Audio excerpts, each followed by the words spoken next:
അതുപോലെ തന്നെ വേറൊരു ചോദ്യം നമുക്ക് എത്തിയിട്ടുള്ളത് വായിക്കാൻ മടിയാണ്. വായിച്ചാലല്ലേ പഠിക്കാൻ സാധിക്കൂ. അപ്പോൾ വായിക്കാൻ ഒരു നല്ല രീതിയിൽ വായിച്ച് ആ ഒരു കോൺസെൻട്രേഷൻ വായിക്കാൻ എന്ത് ചെയ്യണം എന്നുള്ളതാണ്. അതിനെന്തെങ്കിലും സൊല്യൂഷൻ ഉണ്ടോ? ഞാൻ ഏറ്റവും കുട്ടികളുടെ കണ്ടെത്തിയുള്ള സൊല്യൂഷൻസ് എന്താ ഓരോ വിഷയത്തിന് നേരെ ChatGPT കൊടുക്കുക, ജെമിനായിക്ക് കൊടുക്കുക. എനിക്ക് ഇന്ന വിഷയത്തിൽ ഞാൻ ഇന്ന SLC സ്റ്റുഡൻ്റാണ്, ആ പ്രോംപ്റ്റിംഗ് ഒക്കെ വരെ അവർ പറഞ്ഞുതരും.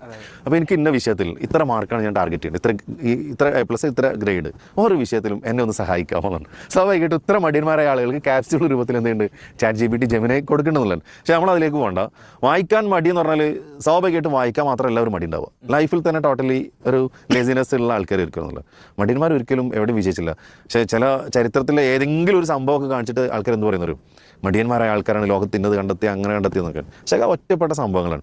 നമ്മൾ ഈ ഒരു സമയത്ത് നമ്മൾ ചെയ്യേണ്ട കർത്തവ്യം അത് നമ്മൾ ചെയ്തിട്ടില്ലെങ്കിൽ ഭാവിയിൽ അതിൻ്റെ ദുരന്തവും അല്ലെങ്കിൽ അതിൻ്റെ ദുരിതമൊക്കെ അനുഭവിക്കേണ്ടി വരും നമ്മളെന്നുള്ളതാണ്. അപ്പോൾ മടി മാറ്റാൻ പ്രത്യേകിച്ച് നമ്മളോട് തന്നെ പറഞ്ഞു മാറ്റുക എന്നല്ലാതെ വേറൊന്നുമില്ല. കാരണം അവിടെ ഞാൻ നേരത്തെ പറഞ്ഞ കാര്യത്തിലേക്ക് ഒന്നും കൂടെ ഫോക്കസ് ചെയ്യണം.